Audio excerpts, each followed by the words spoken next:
पवित्र श्रीमद् भागवत गीता, पवित्र चारों वेद, पवित्र कुरान शरीफ, पवित्र बाइबल, पवित्र गुरु ग्रंथ साहिब, पवित्र कबीर साहिब की वाणी में छुपे हुए गूढ़ रहस्य अर्थात तत्व को जानने के लिए कृपया अवश्य सुनिए जगत गुरु तत्वदर्शी संत रामपाल जी महाराज के मंगल प्रवचन। धन्यवाद करा करो उस परम पिता भगवान कबीर साहिब का कि ये ज्ञान आप तक पहुंच चुका है। इस दास को पता है या मेरे साथ जब से लगे हैं आपके भाई बहन कितना संघर्ष करके आप तक ये ज्ञान पहुंचाया। न ये काल के दूत, ये दुष्ट लोग इस ज्ञान को ऊपर नहीं आने दे रहे थे। 600 वर्ष पहले परमात्मा आकर चले गए क्योंकि अशिक्षित थे हमारे पूर्वज, और इन दुष्ट लोगों ने हमारे तक वो परमात्मा का ज्ञान नहीं आने दिया। ये कह करके कबीर तो अशिक्षित है, ये ब्रह्मा विष्णु महेश की निंदा करता है, ये देवताओं की निंदा करता है, इसको मारो पत्थर, इसको भगा दो। और जब से इस दास पर दया हुई परमात्मा की, या दास की नींद खुली और ये तत्व ज्ञान हुआ, उसी दिन से बेचैनी बन गई। जिसको समझाऊं उल्टा पड़े। कबीर साहब कहते हैं साच कहूं जग मारन आवे और झूठ कही ना जाइयो, और साच न पूरा पावते झूठों जगपति आइयो। तो पुण्यात्माओं, सन 1994 में परम पूज्य मेरे गुरुदेव जी ने नाम देने का आदेश दिया था। उस दिन से आज तक ये दास जानता है कि कितने संघर्ष करके आप तक परमात्मा का यू ज्ञान पहुंचा पाया हूँ। इन दुष्ट लोगों ने इतने बाधाएं की, जेल तक भेज दिया, झूठे केस बनाकर, झूठी अफवाहें फैलाकर रामपाल गुंडा है, भुंडा है। इन्होंने बताया 1 नंबर का आदमी है और सारे विश्व के कल्याण के लिए प्रयत्नशील है।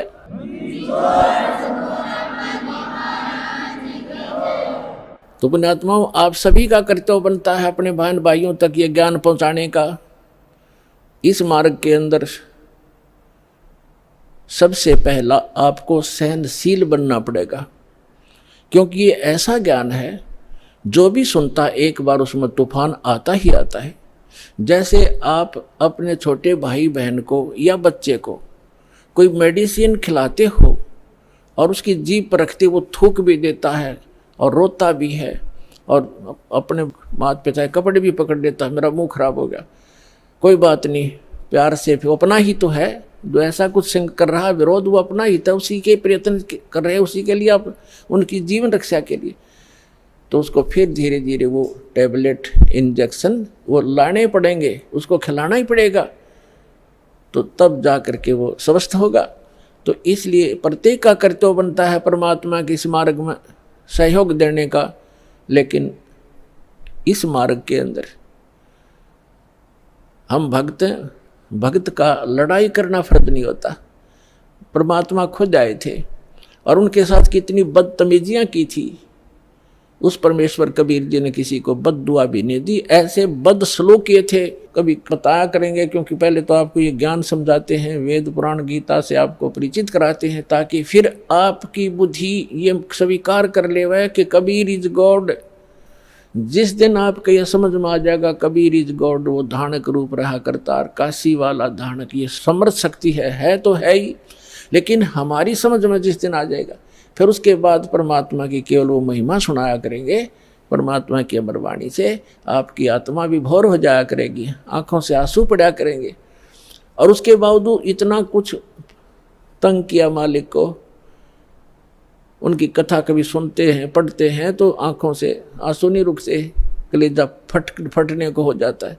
और एक सबसे बड़ी बात ये देखिए, उनको परमात्मा ने किसी को बद्दुआ तक नहीं दी, नहीं तो वो समर्थ हैं 1 सेकंड में पृथ्वी को नाश कर दें, दूसरी सेकंड में एज इट इज धर दें। ये इतने सक्षम है कबीर भगवान। लेकिन उन्होंने उनको बद्दुआ नहीं दी, क्योंकि वो उनको मालूम था कि ये मेरे ही बच्चे हैं।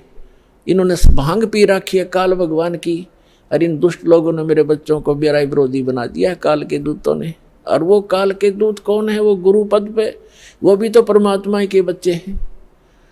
तो पुण्यात्मा, जब आपकी बुद्धि, आपका विचार सतर इतना ऊपर उठ जाएगा, तब हम आगे बढ़ पाएंगे। ना तो रोज की किसी गेल मरले लड़के ये तो तैयार बैठे हैं। तो हमने अपने मिशन को सफल भी करना है, अपने आप को बचा के भी रखना है, और परमात्मा के ज्ञान को उसके बच्चों तक पहुंचाना है। कहते हैं आत्म प्राण उद्धार ही, ऐसा धर्म नहीं और जीव का उद्धार करा दे, इससे बड़ा कोई पुण्य नहीं है।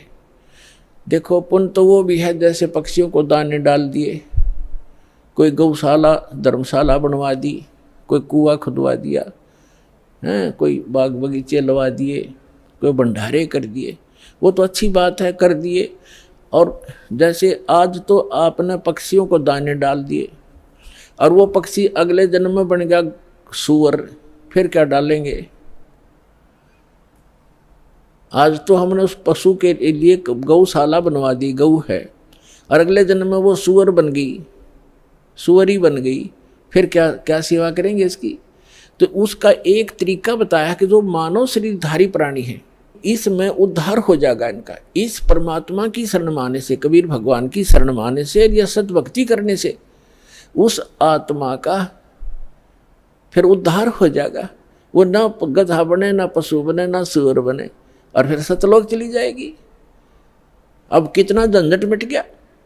अब कहते हैं सतगुरु के उपदेश का लाया एक विचार, जय सतगुरु मिलते नहीं जाते नरक द्वार। नरक द्वार में दूत सब करते खेचा तान, उनसे कभू ना छूटता फिर फिरता चारों खान।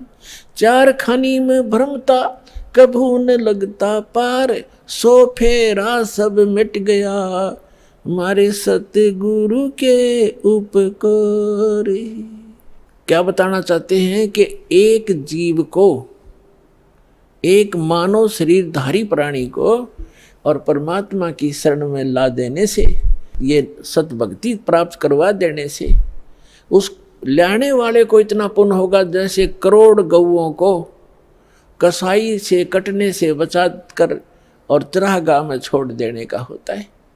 इतना पुण्य उस मार्गदर्शक को होगा जो सतलोक आश्रम बरवाला का राह बता देगा और यहाँ का ज्ञान सुना देगा, उस जीव को यहाँ नाम दिला देगा।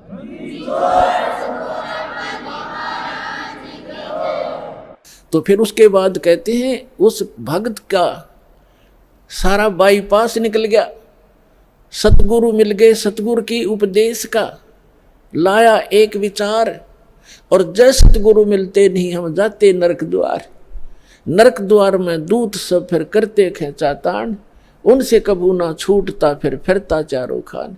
चार खानी में भ्रमता और कभू न लगता पार, और सो फेरा सब मिट गया मेरे सतगुरु के उपकार। ओए अब ना वो पशु बने, ना पक्षी बने, और ना कोई और नरक में जावे, तो कितना बाईपास निकाल दिया परमात्मा की कृपा से, उस सच्चे नाम से वो कितना बाईपास निकल गया। तो इस प्रकार कहते हैं आत्म प्राण उद्धार ही, ऐसा धर्म नहीं और इससे बड़ा कोई पुण्य नहीं प्राणी को। पुण्य तो और भी है, लेकिन अगर आप परोपकार करना चाहते हैं, आपके दिल में दया है प्राणियों के प्रति, तो मानव शरीरधारी प्राणी को मनुष्य जीवन प्राप्त करवा दे। बुरा वो भी नहीं है जैसे पक्षी है, अपने घर पर दाने डाल दो, कुत्ता आता है रोटी डाल दो, अपने ही घर पर डालो, कहीं विशेष स्थानों पर मत भटको, ये व्यर्थ है। और अतिथि आता उसको भोजन करवा दो, कोई भी मांगने वाला आता उसको पैसा मत दो। कई भक्त कहते हैं ये तो फिर हमारे दिल में दया खत्म हो जाएगी यदि हम भिखारी को पैसा नहीं देंगे। परमात्मा कहते हैं दया का प्रयोग भी विधिवत करने से ही लाभ होगा, अन्यथा वो आपका भी भक्ति नाशक और दूसरे का भी हानिकारक, दूसरे को भी हानि कर देगा। जैसे एक धनी व्यक्ति ने दया भाव से एक भिखारी को 100 रुपये दे दिए।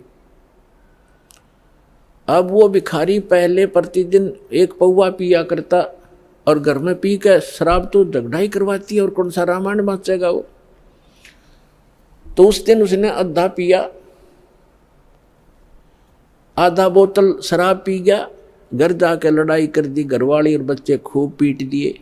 वह उसकी पत्नी लेकर बच्चों को कुएं में गिर गई, सारे मर गए।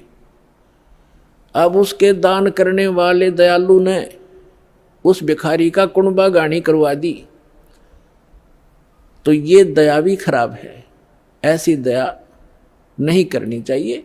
भिखारी को रोटी खिला दे, अगर भिखारी रोटी खा ले भाई, कपड़ा नहीं है तो कपड़ा सिलवा दे उसको, बिना सिलाया नहीं दो जाते बेचेगा और गुटी लाओगा। एक भगत कह रहा था कि एक दिन मैं पार्क में घूमने चला गया और वहाँ 2 बाबा जी बैठे हैं, नकली 2 या 3 जैसे थे वह, तो वो मांग मूंग के लाए, इकट्ठे पैसे कराया करते शाम ने। उस दिन उनके पास सारा कुल मिला के 20 से 25 रुपये बने। तो वो कहने लगे भाई इसमें तो कुछ भी ना आवे, एक का भी काम ना चले शराब पीने का। तो उन्होंने बोला भाई ठीक है तुम टाल कर दो, मैं अकेला पी लूंगा। वो लेकर एक बाज गया 25 रुपया ने। उसने अकेले ने काम चलाया उस दिन, तुम्हारे लिए कल दे दूंगा फिर मैं इकट्ठे करके। तो बता, इन इसे दूसरों को दान करके तुम अपना पुण्य चाहते हो, अपना कल्याण चाहते हो? तो दान भी कहते हैं गुरु बिन माला फेरते, गुरु बिन देते दान, गुरु बिन दोनों निष्फल हैं, चाहे पूछो वेद पुराण। तो गुरु के अतिरिक्त दिया हुआ आपका दान भी व्यर्थ ही रहेगा। अगम निगम को खोज ले, बुद्धि विवेक विचार, उदय अस्त का राज मिले तो वे नाम बेगार।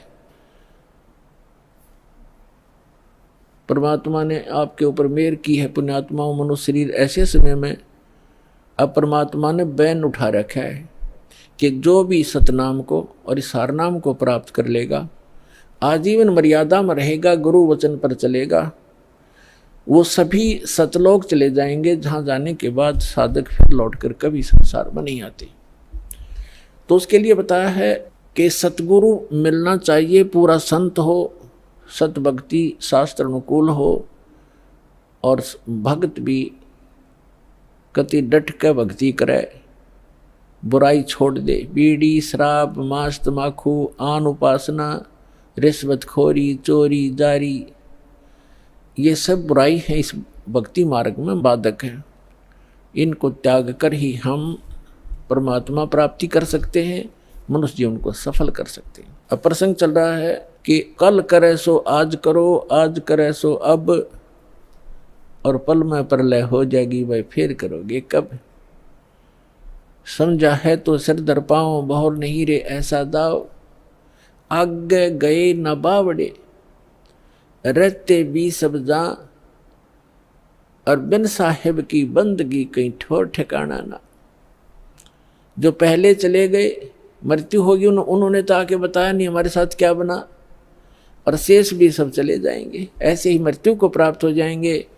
और परमात्मा ने आके बताया है कि वो जो भक्ति नहीं करते वो नरक में जाते हैं। सतगुरु नहीं मिलते, सच्चा संत नहीं मिलते, सतगुरु नहीं मिलते तो जाते नरक द्वार। जय सतगुरु मिलते नहीं जाते नरक द्वार। है सतगुरु के उपदेश का लाया एक विचार, और जय सतगुरु मिलते नहीं जाते नरक द्वार। नरक द्वार में दूत सब करते खेचा ताण, उनसे कभू ना छूटता फिर फिरता चारों खान। चार खानी माने ये अंडरज जेरज उद्बुद, ये 4 प्रकार से जो उत्पत्ति प्राणियों की होती है, ये 84 लाख प्रकार के प्राणियों का जो जीवन होते हैं, इनको 4 खानी 4 विभागों में बांटा है, 4 डिवीजन बनाई है इनकी। और 4 खानी में भ्रमता कबू ना लगता पार, सो फेरा सब मिट गया मेरे सतगुरु के उपकार। अब फिर कहते हैं ऐसे सतगुरु की क्या महिमा करूं, 7 समुद्र की मसी करूं, लेखनी करूं बन राय, धरती का कागज करूं, गुरु गुण लिखो न जाए। अपना आत्मा, आप तो बालक हो, आपको तो अपनी बनाई खीर मिल गई, ना दो में माख फूटी और ना कोई आँच लगी। आपको तो परमात्मा ये बना के धर के गए थे, यो ज्ञान तत्व ज्ञान। लेकिन इन काल के दूतों का ना तो गीता पढ़ने वालों को गीता समझ में आई, वेद पढ़ने वालों का वेद समझ में आए नहीं, पुराण पढ़ने वालों को पुराण समझ में आई नहीं। और कुरान पढ़ने वालों को कुरान समझ में आई नहीं, बाइबल पढ़ने वालों को बाइबल को का ज्ञान नहीं हुआ, और कबीर परमेश्वर की वाणी पढ़ने वाले इन कबीर पंथियों को परमेश्वर की वाणी का इनको समझ नहीं आया। तो ये परमात्मा आपको बना कर दरगे सारा ज्ञान है। वो कहते हैं गुड बेटर बेस्ट, आप वो बेस्ट क्वालिटी की आत्मा हो परमात्मा की, जिनको सतलोक आश्रम बरवाला में ये सतनाम और सारनाम प्राप्त हो रहा है। तो आपके लिए सारा प्रयत्न हो रहा है। अपना आत्मा बैड होता है, बैड तो बैड से गुड भी बन सकता है। जैसे चोर चोरी करता था, यो ज्ञान हुआ, चोरी छोड़ दी, भगत बन गया। शराबी शराब पीता था, शराबी कहलाता था, शराब छोड़ दी, भक्ति करने लग गया, भगत कहाँ आया। तो इसी प्रकार हम बैड से गुड बन जाएंगे, गुड से फिर बेटर बनेंगे, फिर बेस्ट बन जाएंगे। तो बेस्ट बनने के बाद हम सतलोक जाएंगे।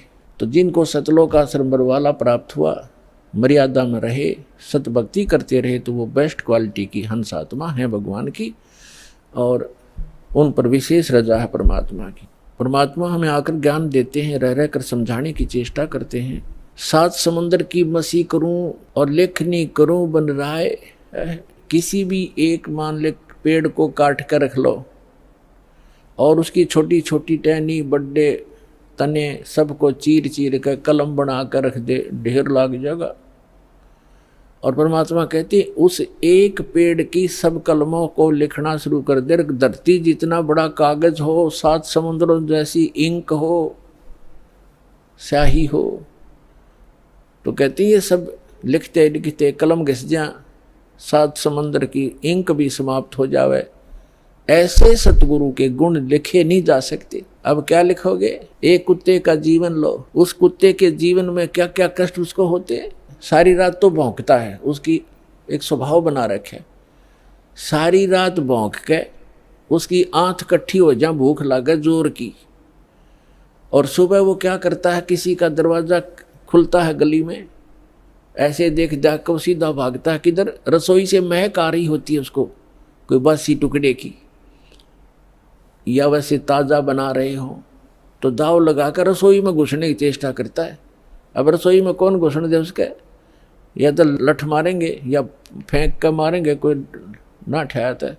एक घर में गया, उसका लठ लग गया, फिर ट्यां ट्यां करता हुआ दूसरे में गया, दूसरे में गया, दूसरे में उसका भाग, उसने कोई टूक मिला, फिर जूत मिला, और उसमें भी लठ लग गया, तो फिर भूख तो उसको लगी है। वो फिर कहाँ जाता है? बाहर खेतों जंगल में, जहाँ लोग फ्रेश होकर आते हैं, वहाँ जा करके फिर वो गोबर खाता है। और पहले वो मनुष्य जीवन में अफलातून बना फिरा था, कहे से भी ना समझ में आवा कि ये दुख हो जाएगा आपके जीवन को।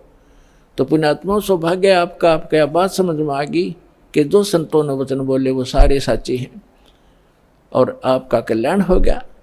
तो इस प्रकार उन दुखों को याद करके और लिखा जाए। तब कहते हैं परमात्मा, सतगुरु के सजदा करूं ये कर्म छुटाए कोट, और जो ऐसे सतगुरु की निंदा करे फिर जम तोड़ेंगे ओठे। परमात्मा अपनी महिमा बताते हैं और अपने दास को जो वो भेजते हैं उसके बारे में बताना चाहते हैं कि सतगुरु के सजदा करूं, कुर्बान हो जाऊं उस संत के ऊपर जिसने कर्म छुटाए कोट। बीड़ी, शराब, मांस, तम्बाकू, भूकी, सुल्फा, गांजा, भांग और ये चोरी, जारी, बुराई, बकवाद, छुटवादी जो हम सने पड़े थे गंदों में, निर्मल किया और फिर सतनाम दिया। कहते हैं सतगुरु के सजदा करो ये कर्म छुटाए कोट। अरे ऐसे संत की जो निंदा करे, कहते फिर जम तोड़ेंगे होठ। यम के दूत ऐसे मारेंगे, लठ होठों पर लगे चाहे सिर में लगे, वह आगा पीछा नहीं देखेंगे ऐसे व्यक्तियों के। तो यहाँ परमात्मा कहते हैं गुरु मानुष कर जानते, ऐसे संत को कहते हैं मानुष मत गिनना। वैसे तो पुण्यात्माओं भगवान तो भगवान ही होता है, और वो भगवान वो परमात्मा स्वयं भी आते हैं एज ए गुरु एक लीला करने के लिए। और जब वो स्वयं आए थे उस समय हम यही मार खा गए थे ना। 64 लाख से सोना एक गरीब आदमी का, एक झोपड़ी में बैठ कर कपड़ा बुनने वाले व्यक्ति के 64 लाख सेस हो जाना, ये एक अजूबा है जैसे हमारी बुद्धि काम करती होता है। लेकिन उस समय परमात्मा जिसको भी नाम देते थे, आशीर्वाद देते थे, उनके दुख दूर हो जाते थे, भूत भाग जाते थे। कहते हैं सतगुरु जो चावै सो कर ही, 14 कोट दूत जम डर ही, ऊत भूत जम त्रास निवारे और चित्रगुप्त के कागज पाड़े। ये समर्थ कबीर भगवान है। ये आपके ऊत भूत किसी प्रकार का भी आपके ऊपर 3 ताप का दुख हो, प्रेत बाधा हो, पितृ बाधा है या कोई जिंद बाधा है, अब प्रधानमंत्री के सामने फिर चोर कैसे रुकेंगे? उसके साथ तो बहुत घने बॉडीगार्ड होते हैं। तो जो भक्ति ना करके शरीर छोड़ के वो भगवान के चोर हैं। जिन हर की चोरी करी और गए राम गुण भूल, ते बिदना बागुल किए रहे उर्द चूल। तो ये परमात्मा ऊत भूत जमतरास निवार है। यम के दूत भी निकट नहीं आ सकते। कहते सतगुर सरना आए के। और धर्मराज डर कैसा? धर्मराज कहते ये नौकर हैं यम के दूत जो आकर सताते हैं, चाहे प्रधानमंत्री हो, मृत्यु के बाद बक्कल तार देंगे, पकड़ कर ले जाएंगे, टीटवी गले से पकड़ लेते हैं, बाजू पकड़ लेते हैं, घसीट कर ले जाते हैं। जिसके पास भक्ति धन नहीं उससे यम के दूत नहीं डरते। और समर्थ साथ नहीं है तो कबीर परमात्मा ये समर्थ भगवान है, अनंत कोट ब्रह्मांड के स्वामी हैं। तो यह बताते हैं सतगुरु की शरण में आकर फिर धर्मराज का भी डर नहीं, यम के दूत की तो बातें छोड़ो तुम। तो पुण्यात्मा उस झोपड़ी में बैठे व्यक्ति का और कपड़ा बुनने वाला और उसके 64 लाख से सो जाना, और हमारी समझ में नहीं आया कि ये भगवान है। गले नहीं उतरी के यूं भगवान हो सकता है। और भगवान सिंगाड़ा होया करे, जिसका सींग शांग लग रहे हो या बंदूक बंदाख ले रखी हो। अरे जो दुख आप पर आपत्ति आई और दूर कर दी मालिक ने, और ऐसी भक्ति दी, आपका सारा सुख दे दिया। सब जो भी शरण में आए थे गिनती नहीं कर सकते इतने सुख दिए दाता ने। और लेकिन उन सिरफरों के बकाए हुए ये कह दिया करते, नहीं यो तो वैसे सिद्ध पुरुष है, कोई सिद्धि शादी जानता है, ये भगवान थोड़ा ही हो सकता है। हम मान्य करते भगवान श्री राम और श्री कृष्ण, जिसके हाथ में तीर, सुदर्शन चक्र, और हनुमान जी के पास गदा, और माता लेरी 8 हाथों में हथियार, तो हम इसे ईशान भगवान मानना थे। यह बुद्धि पर पत्थर पड़ रहे थे, इसी कारण से हम फेल रहे। तो हम उसी समय इसलिए मार खा गए कि हमने भगवान को भगवान नहीं माना। तो परमात्मा एक वाणी लिख कर गए हैं कि गुरु गोविंद कर जानियो, रहियो शब्द समाए, मिले जब दंडवत बंदगी, नहीं पल पल ध्यान लगावे। गुरु जी को गोविंद कर मानना, भगवान मानकर उसके साथ व्यवहार करना, ट्रीट करना। गुरु गोविंद कर जानियो और चलियो आज्ञा माँ, मिले तो दंडवत बंदगी, नहीं तो पल पल ध्यान लगा। जब भी आपको मिले दंडवत प्रणाम करें और गुरु जी को परमात्मा मानना। वो खुद तो भगवान थे ही, लेकिन अब अपने दास को भेजा है परमात्मा ने, तो इसलिए कि आपका जो भाव है वो बना रहेगा। जैसे गणित के अंदर एक प्रश्न आता था ब्याज का, ऋण का, तो उसमें मूलधन ज्ञात करना होता था।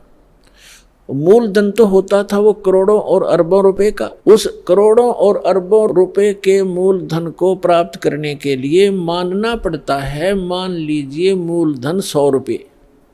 वो 100 रुपये मूलधन नहीं है, लेकिन वो सपोज करना पड़ेगा उस प्रॉब्लम को सोल्व करने के लिए। तो ये समझ लेना पुण्यात्माओं, परमात्मा की वाणी है कि गुरु गोविंद कर जानियो और रहियो आज्ञा माही, मिले तो दंडवत बंदगी, नहीं पल पल ध्यान लगाए। अब जैसे आप यहाँ से जाओगे शरीर छोड़ के, ये तो छूटेगा, आपको मालूम है सबको। हम चाहते तो नहीं है कभी मृत्यु हो, लेकिन यह तो होगी होगी। वो मालिक के आधार पे है। अब तो आप भक्त हो गए, आपकी मृत्यु तो भगवान कबीर साहब के हाथ में। आप कहोगे तब होगी, कई बार कह लोगे जब होगी। अब काल नहीं मार सकता आपको, अकाल मृत्यु नहीं मर सकते आप अगर नियम ठीक रखोगे।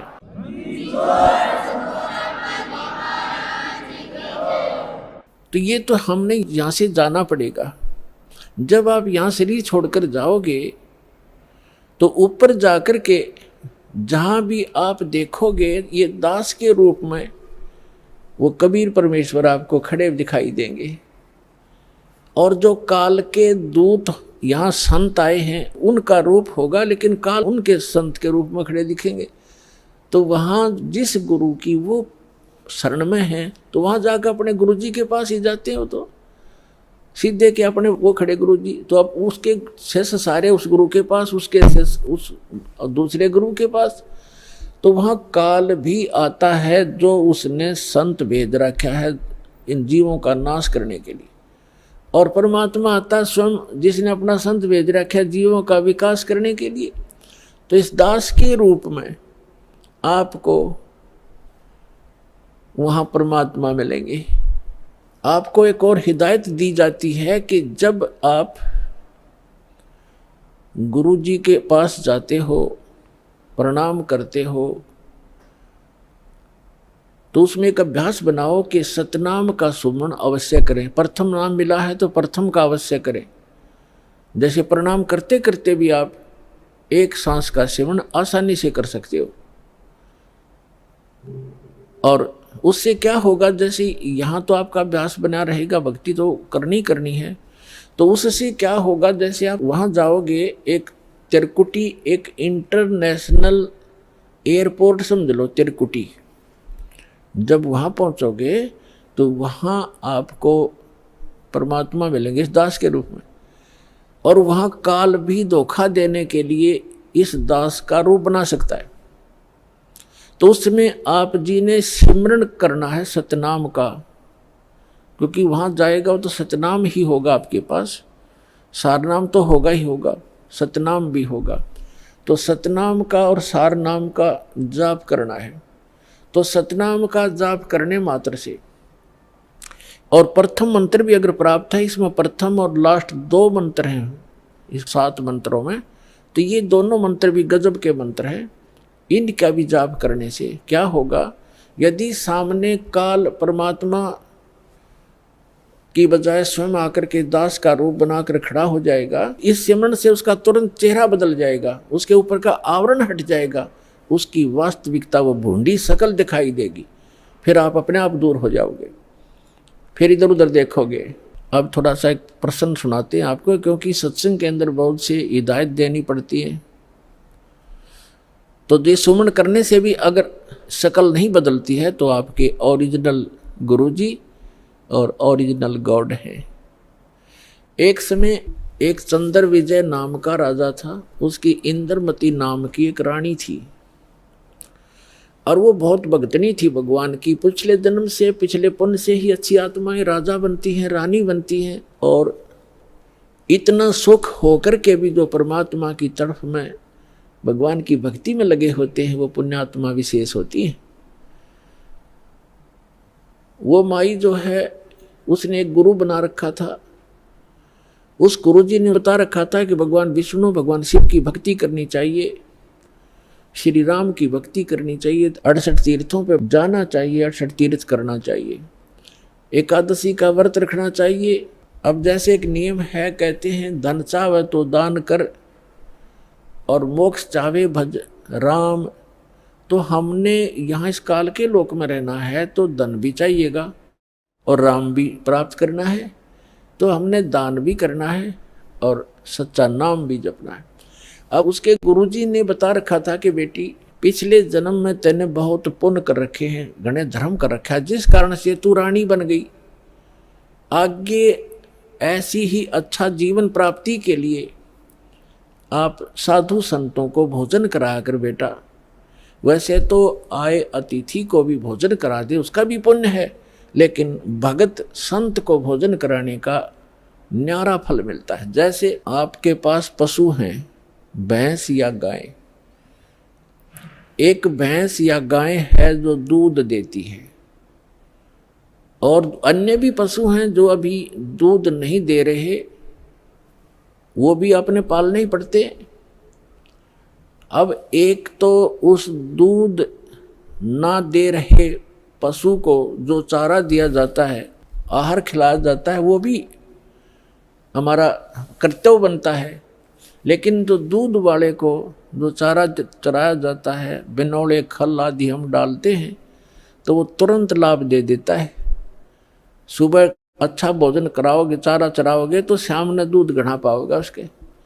तो इस प्रकार संत और भक्त होते हैं दूध वाले, और अन्य जो अतिथि आते हैं जो भक्त नहीं, भक्त है तो अच्छी बात है ना, तो वो भी एक कर्तव्य जानकर हमने उनको भी अवश्य भोजन कराना चाहिए और आदर सत्कार, आतिथ्य सत्कार से कराना चाहिए। लेकिन साधु संतों का भोजन कराया हुआ अत्यधिक लाभ देता है।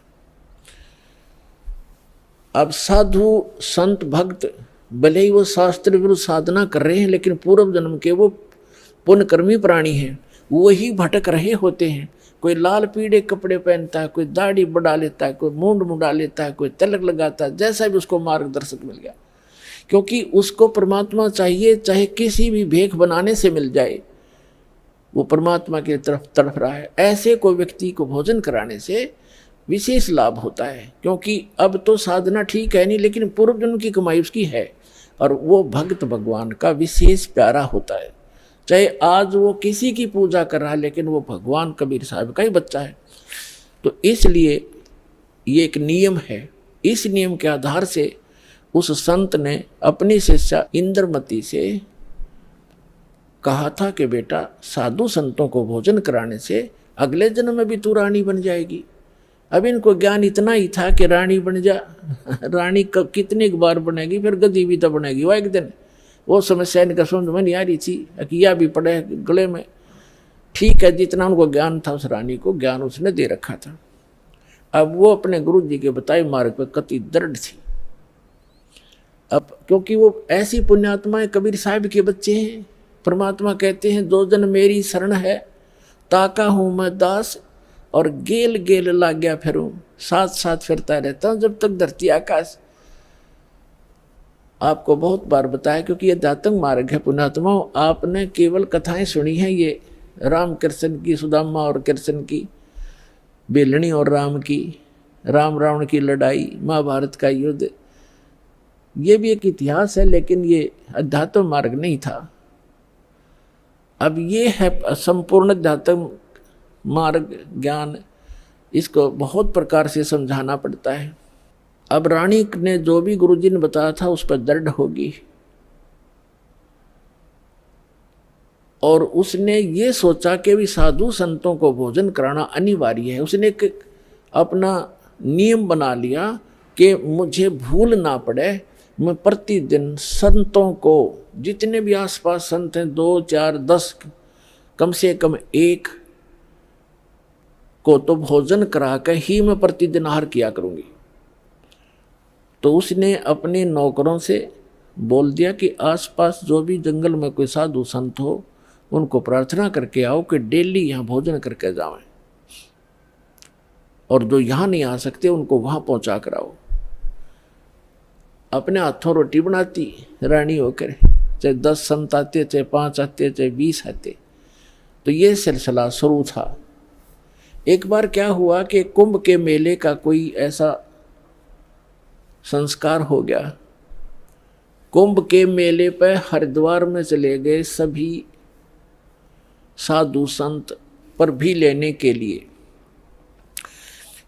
और पैदल आना जाना होता था, तो 10-15 दिन का प्रोग्राम उनका बनता ही बनता था। कोई भी संत उस क्षेत्र में रहा नहीं। अब रानी को पता चला कि साधु आए नहीं, पता करके आओ। पता करके आए, साधु नहीं थे, कोई है नहीं, सब चले गए, सबकी झोपड़ी खाली पड़ी है। पता चला कि वो तो तीर्थ भ्रमण पर चले गए। तो रानी ने प्रण कर रखा था, प्रतिज्ञा कर रखी थी कि जब तक खाना खिला लूंगी संत को, मैं आहार नहीं करूंगी। 1 दिन बीत गया, 2 दिन बीत गया, रानी थी भूखी गड़ी, रही नहीं थी। 3रे दिन तो वह कति आंखें बंद करने लगी, अब मरूंगी। उसके पति ने भी समझाई, तो क्यों अपना जीवन नाश करे, खा ले 2 रोटी। वो साधु आओ फिर जमा दिए कि बिजली गिर गई, पर ने बोली नहीं मर जाएंगी पर मैं भोजन नहीं खाऊं। अब उस पर दुख देखा नहीं जाता, उस परम पिता पे। द्वापर के अंदर परमात्मा करुणा में नाम से आए हुए थे, यही कबीर भगवान, वो समर्थ परमात्मा, अमर पुरुष। चारों युग में आते हैं परमात्मा, कहते हैं सतयुग में सत सुकृत कह टेरा, त्रेता नाम मुनिंद्र मेरा, द्वापर में करुणा में कहाया, और कलियुग नाम कबीर धराया। चारों युग में आया हूं मैं परमात्मा कहा करते, तो द्वापर में वो करुणा में नाम से आई हुई थी। अब उसने देखा या मरेगी बोली भगतनी, एक साधु रूप बना के परमात्मा वहां दूर सी आते दिखाई दिए राजा के महल की तरफ ही। रानी ने कहा अपनी नौकरानी से कि बांदी है दासी, यदि तू अपनी रानी का जीवन चाहती है तो देख ले कोई साधु संत तुझे दिखाई दे जा, नहीं तो आज शाम तक तेरी रानी प्राण छोड़ देगी। अब वो दासी दुखी होकर के ऊपर चढ़ गई महल की अटारी पर, और वो कहाँ देखा बेचारी, उसने क्या देखा कि सामने एक संत रूप में सफ़ेद कपड़े, दाढ़ी बड़ी हुई, सिर पे छोटे छोटे बाल हैं, आ रहा है एक सिंपल सा साधु, गले में माला टांग रखी, दाता ने थोड़ा ईसा दिखाया जानो महात्मा सा भी जच्चा है ना, तो हम महात्मा उनको मानते हैं जिनकी दाढ़ी बढ़ रही हो, लंबे लंबे बाल हों, तिलकला रखा हो, 5-4 माला डाल रखी हो, बिंदी बंदी टिक्की ला रखी हो। तो परमात्मा ने इसीलिए वो थोड़ा सा वेशभूषा सी बना रखी थी। वो नौकरानी स्पीड तक नीचे आई और रानी से कहा कि एक महात्मा सा नजर आवा है, कपड़े तो लाल हैं नहीं पर सकल साधु जैसी लगती है, कहो तो लाऊं बुला के, अकेला बहन ले आ जैसा भी हो। अब वो नीचे गए, इतने परमात्मा भी महल के निकट से आ गए। नौकरानी ने प्रणाम किया और कहा महाराज आपको हमारी रानी याद कर रही है। परमात्मा ने पूछा आप कौन हो? कि मैं नौकरानी हूं। तो परमात्मा ने कहा बेटा रानी को यदि गरज है संत की तो यहीं आजा गली में, हम किसी के घर नहीं जाया करते, और हम घर जाओ और उसका पति कह दे तू आया किस लिए यहाँ, उसने गरज है तो यहाँ आ जाएगी। उसने जाके बता दिया कि साधु ऐसे ऐसे कह रहा, तो उसका और पक्की जच गई कि 1 नंबर का महात्मा है। नहीं तो नो कोई कह देगा अपने रानी बुलावा, ये तो बाछड़ू की तरह भाग्य आकर बच्चे की तरह, पैसे के लालच में अच्छा हलवा मिल जाएगा, और वो उड़े डिट गए। अगर रानी को गरज है तो यहाँ आ जाएगी बेबे। रानी ने कहा मेरा पकड़ हाथ, मुझे सहारा दे, नौकरानी ले चल, मुझे ऐसे महापुरुष के दर्शन करा दे, मर जाऊंगी तो भी अच्छा ऐसे संत के दर्शन करके। ऐसा दर्द आदमी आज पहली बार सुन रहा हूं, तो रानी को ये कहने वाला कि यहाँ आ जाएगी जब गरज पड़े तो, क्योंकि पिछले संस्कार से ऐसे भाव उत्पन्न हुआ करते साधु भक्तों में। तो रानी ने जाकर देखा वो मालिक का चेहरा, विश्व में सबसे न्यारे सुंदर थे कबीर भगवान, जितनी बार भी आए हैं वह, और चरणों में मत्था टेका और कहा महाराज आप भोजन कीजिए, आहार कीजिए। परमात्मा बोले चल बेटा आहार कर लेते हैं। बैठ के जाकर एक आसन लगा दिया। रानी ने दुखी सुखी होकर नौकरानी के सहयोग से स्वयं भोजन बनाया और कहा महाराज जी भोजन पाओ। तो परमात्मा ने कहा बेटा आप इतना कोई रोग है आपको क्या, इतनी अक्सीन कैसे होगी? तो उसने सारी कहानी बताई कि मैं प्रतिदिन एक साधु को भोजन करा के भोजन करती थी, संत रहे नहीं क्योंकि वो कुंभ के मेले में स्नान के लिए चले गए। आज 3रा दिन आ गया महाराज जी, आप ना आते तो आज मैं मर जाती। जब भोजन बना के परमात्मा के पास रखा तो कहा परमात्मा ने कि बेटी मेरा शरीर भोजन करने का नहीं है, मैं तो खाऊं या ना खाऊं मैं सदा एक रस रहता हूं। तो रानी बोली जी ठीक है, भोजन नहीं खाओगे तो मैं भी नहीं खाऊंगी, मरना मंजूर है मुझे, मरना ही मुझे उचित है, मैं अपना जो है ना प्रतिज्ञा नहीं भंग कर सकती। तो परमात्मा ने कहा कि ला बेटा, कहते समर्थ इसी को कहते हैं जो चाहे सो करते। मालिक ने भोजन करा, फिर उससे पूछा बेटा ये जो आपको ये हठ किसने बताया? रानी ने कहा कि मैंने अब गुरुजी बना रखे हैं, हमारे गुरु बहुत अच्छे हैं। परमात्मा ने पूछा क्या साधना करते हो? कि श्री विष्णु जी की, श्री शंकर भगवान की, शेरा वाली माता की, जो भी वो करती थी, एकादशी का व्रत करती हूँ, तीर्थों पर भी जाती हूँ, ऐसे करती हूँ। फिर परमात्मा ने अपना ज्ञान समझाना शुरू किया, लेकिन वो रानी जो थी वो ज़्यादा भावुक होते हैं श्रद्धालु। जैसे ये दास प्रारंभ में इन अन्य पंथों वालों को कहा करता था, जो भी आ जाता था संपर्क में सत्संग सुनने, कि भाई आपका नाम गलत, आपका गुरु पूरा नहीं है, आपकी साधना गलत है। ये राधा स्वामी, धन धन सतगुरु, जय गुरुदेव वाले और ये तो सारे निरंकारी वाले ये आते थे जो सुनकर सत्संग है। जब ये दास उनको यह सच्चाई बताता तो बेदक जाते, उठ कर चले जाते कि ना आप तो निंदा करते हो, किसी संत की निंदा नहीं करनी चाहिए, पाप लगता है। अरे भले आदमियों, निंदा क्या की मैंने? तेरे गुरु को चोर बताया ना, डाकू ठग बताया नहीं, उसके ज्ञान की त्रुटि बताई है, ज्ञान में कमी है आपके गुरु जी में। संत तो अच्छे ही होते, लेकिन ना समझ में आई। ये श्रद्धालु होते हैं कि ना गुरु जी के बारे में कुछ नहीं सुन सकता, और अब आने लग रहे रोते हुए, लुट पिट के, रोआ बरीत रहे, नाश हो गया। 30 साल हो गए राधा स्वामी में, जीवन खो दिया, सब कुछ लुट पिट गया। इकलौता पुत्र था वो भी मर गया। बता, अब टिंडे ले लो राधा स्वामी में, धन धन सतगुरु में। साची के 6 माह में गुस्सा होते थे। और यहाँ का इतिहास देख लो, सन 1994 से जो जुड़े हाथ उनके ठाठ देख लो, और उनके घर में कोई दुर्घटना हुई तो आप पूछ कर देख लो, लाखों की संख्या में भक्त है। तो भगवान की शरण न्यारी होती है।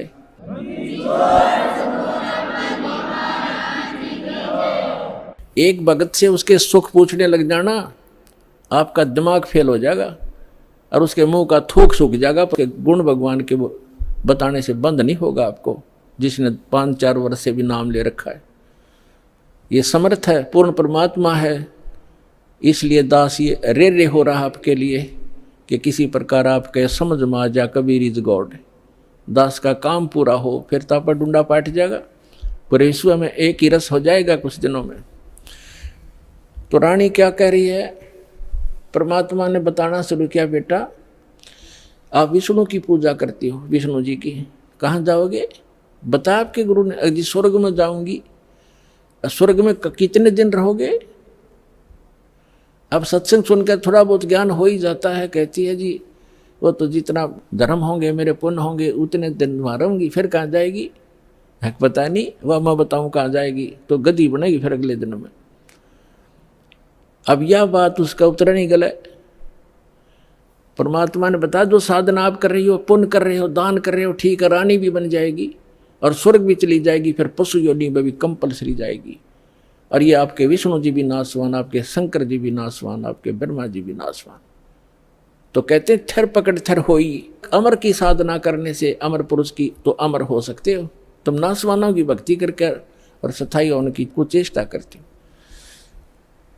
अब वो रानी कहने लगी, मुंह बना लिया रानी ने, इंदुमती ने, कि महाराज जी ये संत है ना, ये एक दूसरे की निंदा कराया करें, और मेरे गुरु जी के बारे में देखो आप कुछ ना कहियो, जो मेरे लिए तो भगवान है। परमात्मा बोले, बेटा अगर गधे ने कोई गाय को है और गधी को कोई ये बताओ ये गधी है गाय नहीं है बेटी, और वो नौकर मेरी गाय को गधी क्यों बताता है, तो दुख नहीं मान्या करते। उसकी जांच करे सचमुच क्यों कहा इसने ऐसी कड़वी बात, लेकिन वो नहीं मानी। अपने आत्माओं, अपने बच्चों तक पहुंचने के लिए परमात्मा ने कितना प्रयत्न करना पड़ता है। इन काल के दूतों ने ऐसा उलझा दिया। अब परमात्मा ने बहुत कोशिश की कि बेटा मैं तेरे हित की बात कह रहा हूँ, मैं तेरे गुरु जी को चोर नहीं कहता, गुंडा डाकू नहीं कहता, उनको ज्ञान नहीं है, वो विष्णु जी को समर्थ शक्ति बताते हैं। विष्णु जी खुद नाशवान है, तो आपकी रक्षा कैसे करेगा वो? शिव जी को आप भगवान मानते हो। परमात्मा ने बताया कि जिस समय भस्मागिरी नाम का एक संत भगवान तेरे शंकर जी के सामने ऊपर ने पैर नीचे ने सिर करके 12 वर्ष तपस्या की। आपने पढ़ा होगा पुराण में, कहाँ जी पढ़ रखा है, सुना है, पढ़ा भी है। और जब भस्मकंडा शिव से मांग लिया और भगवान शिव को मारने की चेष्टा करने लगा वो भस्मासुर, तो भगवान शिव जी ने क्या किया? भाग्य थे ना वो, तो वो अविनाशी हैं, जिनको तो अविनाशी मान रही, उनसे तू रक्षा की बाट देखे, सुरक्षा, वो आप सुरक्षित नहीं। अब बात सारी साची, पर गुरु जी के बारे में सुनना कति पसंद नहीं, वो पिछला रंग चढ़ रहा कसूता। तब परमात्मा ने कहा बेटा मान से मत मान। देखो मैं वैसे अपने आप को भगवान कहें तो कोई ना कतिये ना मानने जनता। परमात्मा ने कहा कि जिस भगवान की मैं भक्ति बताता हूँ वो अजरो अमर है, उसकी भक्ति करने से आपकी आयु भी बढ़ जाएगी, जो मंत्र मैं दूंगा, और जो मंत्र आप जाप करते हो इससे आपकी उम्र ना बढ़ सकती ना घट सकती, और हम जो मंत्र देंगे उससे आपकी जितनी आयु आप चाहोगे वो बढ़ जाएगी। तो वो फिर भी ये कहती है जी इस तरह की बातें तो ये संत आपस में खूब जानते हैं, मुझे तो अपना गुरु बिल्कुल मेरे हृदय में समा रहे हैं। तो परमात्मा ने कहा ठीक है बेटा, साच कहूँ जग मानने नहीं, और झूठ कही ना जाई हो, और ब्रह्मा विष्णु ये शिव जी दुखिया जिन ये राह चलाई हो। तो परमात्मा ने कहा कि ठीक है बेटी, मैं चला, मान जाए मत मान, मेरा फर्ज था तेरे को सच्ची बात बताने का। और आज से तीसरे दिन तुझे सर्प डसेगा, तीसरे दिन तेरी सर्प के डसने से मृत्यु होगी, ना तेरा गुरु बचा सकेगा, ना तेरा विष्णु, ना तेरा शंकर जी बचा सकेंगे, और ना तेरा भक्ति यो मंत्र बचा सकेगा। और न्यू कह के महाराज जी उठन लगे, चरना पड़ गई। अब मौत दिखे है ना, जब जच्चा खाई बूढ़ी बन गया दे। साधु संत झूठ नहीं बोला करते। चरणों में गिर गई और कहने लगी महाराज सचमुच। परमात्मा बोले तीसरे दिन आगे तेरी शेष आयु नहीं है और 83 लाख योनियों में जाएगी तू। फिर बोली महाराज जी फिर क्या करूं मैं मंत्र दूंगा बेटा, मंत्र जाप करिए, और उस गुरु जी से बात भी मत करिए, जो दुश्मन है तेरा। देश तो ते सारा मर जा पर अपना नंबर ना हो, इतना कोई दिक्कत नहीं। जब अपना नंबर आता दिखा ना, जब की बंद है जीव की, तब सारी मान ली। ठीक जी जैसे आप कहोगे न्यू कर लूँगी। और मन में सोच रही कि देखूंगी तीसरे दिन क्या होगा। दीक्षा ले ली और गुरुजी ने बताया कि बेटा तीसरे दिन काल आवेगा और मेरे रूप में आवेगा। अरे एक ध्यान रखना, जो मैंने आपको मंत्र दिया प्रथम, जब वो निकट आवे तो पहले आप इस मंत्र का जाप करके और फिर प्रणाम करना। इस मंत्र का जाप करना, वैसे तो प्रणाम नहीं करना पहले। देखो उस समय उन्होंने विशेष हिदायत इसलिए दी थी आगे के लिए, फिर परमात्मा ने बताया था वैसे संत आवे पहले दंडवत करे और फिर उनसे कुशल मंगल पूछे। लेकिन उस दिन परमात्मा ने विशेष हिदायत दी थी क्योंकि उसका अभ्यास नहीं था लड़की का, इसलिए कहा कि जब मैं आऊं यानी मेरे रूप में काल आवेगा और तू भावुक होकर के बगैर मंत्र जाप किए चरण मत छूना, पहले मंत्र जाप करना और फिर चरण छूना। अब रानी ने किसी को बताया नहीं, ने सोचा क्या पता सच्ची है कि झूठी है। ठीक अगले दिन के 1 बजे के आसपास परमात्मा के रूप में काल गया, करुणामय के रूप में, और कहा इंद्रमती कहाँ है बेटा। अब इंद्रमती ने देखा गुरुजी आगे, लेकिन वो बात उसके हृदय में गड़ रही थी। गुरुजी ने ये भी बात कही थी तो उन्होंने प्रथम मंत्र सिमरण कर दिया। वो सारा जो कंप्लीट कोर्स यही है वो जो आपको दे रखा, उसके प्रथम मंत्र के प्रथम नाम से ही एकदम उसका स्वरूप बदल गया और ऐसी विकराल चेहरा, लंबे दांत और मोटी मोटी आंख, बेहुद्दी सी विकराल सी शरीर दिखाई दिया। तब उस काल ने देखा कि तेरा तो इसने आवरण उतार दिया। ने बोला अब तब बच गई तू, तेरे पास मंत्र जबरदस्त है, तुझे फिर देखूंगा। अब रानी का जान बची लाखों पाए और गुरु जी के 100 शुक्र मनाए। अपने नौकरों को बताती है काल आया था, आज मेरी मृत्यु होनी थी, मैंने जो गुरुजी बनाए हैं मेरी उम्र बढ़ा दी। अब ना तो राजा को बताई उसके दरबार में जाके। राजा ने बोला तू पड़ी रह, काल आ जाता तने छोड़ जाता, ये तुमने ऐसे कहती रहती हो, कोई कुछ कह दे उसकी बातों में आ जाती हो। तो उसके साची भी तेरी बेचारी के साथ वो राजा की के माने वो आ गई वापस, शुक्र मनाया रख आगी तो तेरी टल गई मृत्यु। छाटते आके लेट गई, हे भगवान, हे परमात्मा दया करिए, आपने इसी गुरु मिला ऐसा मंत्र दिया और मेरा जीवन रक्षा होगी। अब वह लेट गई बेड पे कति खुशी बना के, इतने में काल सर्प बन के आ गया। सर्प बन के आया और रानी के डस दिया, डसते उसकी आंख खुली और फिर वो ऐसे ऐसे जाता दिखा, उसने शोर बचाया, भागी और डस ली, सर्प ने डस ली, सर्प ने डस ली। नौकर नौकरानियां आए, बाजे लठले, वो लंबा महल था राजा का, वो जो जाता दिखा सबने, मोरी में से निकल गया। रानी अचेत होगी, मृत्यु को प्राप्त होगी। राजा के घर तक सब प्रकार के वैद्य उपस्थित रहते थे, डॉक्टर बुलाए, वैद्य बुलाए, गर्ड बुलाए, सारा कुछ कर लिया और सब ने मृत घोषित कर दी। तब परमात्मा आ गए तो नौकर नौकरानियां कहने लगी, जिन देखे थे भगवान उस दिन, वो नौकरानियां कहने लगी, महाराज जी आपकी शिष्या को सर्प ने डस दिया, तब सर्प से मृत्यु होगी, हाहाकार मच गई। तो परमात्मा ने एक बहाना सा करा, मंत्र शब्द बताया और कहा, उठ बेटी, 1 सेकंड में रानी खड़ी होगी। बोलो सतगुरुदेव।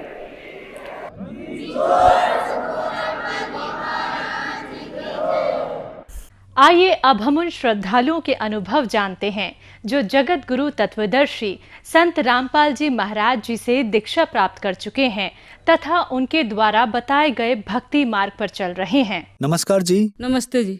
क्या नाम है जी आपका? मेरा नाम महाविद्या है। कहाँ से हैं जी आप? जी देहरादून, उत्तराखंड। संत रामपाल जी महाराज से नाम दीक्षा आपने कब ली? 2013 में मैंने संत रामपाल जी से नाम दीक्षा ली। संत रामपाल जी महाराज से नाम दीक्षा लेने से पहले क्या आप कोई भक्ति साधना भी करती थी? जी हाँ, जो जगत में प्रसिद्ध भक्ति वही मैं करती जो सभी लोग करते हैं। क्या कारण बना कि आप संत रामपाल जी महाराज की शरण में आई? जी इसका कारण है, जब मेरा बेटा हुआ था 2011 में, तो वो बहुत बीमार था और उसे ना ऑक्सीजन, उसका पल्स रेट बहुत गिर रहा था और उसको शीशे में रखा जाता था और डॉक्टर कुछ भी नहीं बताते थे कि ये कब ठीक होगा, कब नहीं ठीक होगा। तो फिर हमारे पापा सबसे पहले नामदान लेकर आए 2011 में, तो उन्होंने आए और परमात्मा का जो अमृत जल दिया हुआ होता है उन्होंने मेरे बेटे को दिया। परमात्मा हम बोलते हैं संत रामपाल जी महाराज को, उन्होंने दिया और हमारा बेटा तीसरे दिन डिस्चार्ज हो गया हॉस्पिटल से। तब मुझे बहुत विश्वास हुआ कि हाँ, इनमें कोई शक्ति है, तभी मेरा बेटा ठीक हो गया। नाम दीक्षा हमने 2013 में तब जाके लिया परमात्मा से, संत रामपाल जी महाराज से। माँ विद्या जी, संत रामपाल जी महाराज से नाम दीक्षा लेने के बाद क्या आपको कोई लाभ भी मिले? हाँ जी, बहुत लाभ हुए हैं। परमात्मा की दया से पहले जो समाज की दृष्टि में है आर्थिक लाभ, वो मैं आपको बताती हूँ। पहले मेरे हस्बैंड LNT में थे और मतलब फील्ड में थे, तो अच्छी जॉब थी। फिर उनको क्या हुआ कि पैरालिसिस अटैक पड़ गया और वो जॉब छूट गई और जिसके बाद से फिर उन्होंने उसी फील्ड में जॉब किया 7,000 की नौकरी से। आज परमात्मा की दया से हमारा करोड़ों का बिजनेस है, आयरन स्टील का बिजनेस है, वो सच साहिब ट्रेडिंग कंपनी के नाम से है। और मेरे हस्बैंड को 2014 में पैरालिसिस अटैक पड़ा और परमात्मा की दया से जब वो हॉस्पिटल में गए तो डॉक्टरों ने कहा कि भाई ये बोल कैसे रहा है, इसको तो ब्रेन हेमरेज हो जाना चाहिए या तो इसका डेथ हो जाना चाहिए, फिर ये बोल कैसे रहा है। तो फिर डॉक्टरों ने बोला कि आप ये पूरे बॉडी की इन्होंने MRI कराई और CT स्कैन भी कराया। MRI में निकला कि इनके ना ब्रेन में क्लॉथ जम गया है। तो फिर उन्होंने कहा कि दवा से हम देखते हैं उसके बाद से ठीक हो जाए, लेकिन परमात्मा से हमने प्रार्थना की तो परमात्मा ने कहा कि भाई, संत रामपाल जी ने कहा कि परमात्मा दया करेंगे और परमात्मा की दया से ये 15 दिन में चल गए थे और आज बिल्कुल ठीक है। लेफ्ट हैंड उनका साइड बिल्कुल ही डैमेज था। 4 आदमी मतलब उठा के बिठाते थे, रजाई लगा के बिठाते थे, टॉयलेट बाथरूम भी इवन कोई लेके नहीं जाता था, ऐसे बॉडी गिर जाती थी और मतलब जरा सा भी मूवमेंट नहीं था, हरकत नहीं था उनके मतलब लेफ्ट हैंड साइड में। तो फिर परमात्मा की संत रामपाल जी महाराज की दया से वो चल गए थे, आज बिल्कुल ठीक हैं और कोई उन्हें प्रॉब्लम नहीं है। आज मेरे साथ आए हुए हैं, आप उनको देख भी सकते हो। नमस्कार सर। नमस्कार। सर क्या नाम है आपका? राजेश दास। सर जैसे कि आपने बताया कि आपको ब्रेन हेमरेज और पैरालिसिस हुआ, तो क्या कंडीशन थी उस समय आपकी? उस समय कंडीशन ये थी कि लोग हमें बेडशीट में उठाते थे और लेके जाते थे, और बेडशीट पे ही मतलब हॉस्पिटल लेके जाते थे, बेडशीट से मैं ही फिर लेके आते थे घर में। मतलब मैं अपने किसी के सपोर्ट के बगैर टॉयलेट में भी नहीं बैठ सकता था। तो हमें वाइफ जो पकड़ के बैठती थी, तब मैं टॉयलेट भी करता था मैं। सर कैसे ठीक हुए आप? हमने नामदान लिया हुआ था 2013 में संत रामपाल जी महाराज से, तो उन्हीं के दया से ठीक हुआ। तभी मैं एकदम 10 से 15 दिन में मैं चलने लगा था बिल्कुल। आज आप बिल्कुल ठीक हैं? आज हम बिल्कुल ठीक हैं, परमात्मा की दया से हमें कोई दिक्कत नहीं है। और मेरे पास ये रिपोर्ट भी है उसका, यहाँ देहरादून के जो सबसे टॉप के डॉक्टर है, neuro surgeon doctor Mahesh Kudiyal, उनकी ये रिपोर्ट है, आप देख सकते हैं। हाँ, ये रिपोर्ट है उनकी, आप देख सकते हैं कि इसमें ना क्लॉथ ये जमा हुआ ब्रेन में, और डॉक्टरों ने इसको दवा के जरिए दवा के जरिए इसको पिघलाया। और परमात्मा वो क्या पिघलाए, हमारे संत रामपाल जी महाराज की कृपा से ही ये ठीक हुए हैं। हम तो यही जानते हैं कि ये हमारे पूरा परमात्मा है, ये कुछ भी कर सकते हैं। ये पैरालिसिस की एक और रिपोर्ट है, पूरे बॉडी की हुई थी MRI, जिसकी ये रिपोर्ट है, आप ये भी देख सकते हैं, ये विद प्रमाण है। महेश कुड़ियाल की ये पर्ची है, और यहाँ देहरादून के सबसे टॉप न्यूरो सर्जन हैं CMI के, और वो माने जाते हैं, और उनकी ये रिपोर्ट है, आप विद प्रूफ देख सकते हैं। पैरालिसिस तो संत रामपाल जी महाराज की दया से ही ठीक हुआ है, वरना डॉक्टर तो हमें जवाब दे गए थे कि भाई ये हमारे बस की बात नहीं है, हम नहीं ठीक कर सकते हैं। और मेरा बेटे को परमात्मा ने जीवन दान दिया, आर्थिक लाभ भी बहुत है, और परमात्मा की दया से अब आज हम सुखी हैं, कोई हमें दिक्कत नहीं है। हमारे नाखून में 6-7 साल से नेल के ना, मेरे पैरों के नेल खराब थे, और सारे डॉक्टरों को दिखा लिया था। डॉक्टरों ने बोला कि भाई हम ये ठीक नहीं कर सकते, या तो नेल जड़ से निकाल दीजिए, या तो फिर इसका कोई इलाज नहीं है। फिर हमने परमात्मा से अरदास करी, तो परमात्मा ने कहा कि बेटा ये ठीक हो जाएगा। और हमने मंत्रों का जो गुरुजी हमारे बताते हैं, सुमरन करने के लिए देते हैं, उसका सुमरन किया, तो वो अपने आप नेल्स ठीक हो गया, कोई दवा की जरूरत नहीं पड़ी। संत रामपाल जी महाराज से नाम दीक्षा लेने के बाद आपको बहुत सारे लाभ हुए, आपने रिपोर्ट्स भी दिखाई। तो जो लोग आज आपको देख रहे हैं, खास करके महिलाएं, उनके लिए आप क्या कहना चाहेंगी? जो दुखी हैं, हमारी तरह बीमारियों से छुटकारा पाना चाहते हैं, तो वो संत रामपाल जी महाराज से आके दीक्षा ले सकते हैं। जगह जगह नामदान सेंटर खुले हैं पूरे देश में, टीवी चैनलों पे आता है, तो आप उनसे, उसमें एक पट्टी चलती है, उसमें आप नंबर आते हैं, और किसी भी वहाँ से फ़ोन करके पता हो सकता है कि आपका नज़दीकी नामदान कौन सा है, तो आपको बता देंगे कि आप कहाँ से नाम दीक्षा ले सकते हैं। धन्यवाद जी। सच साहेब जी।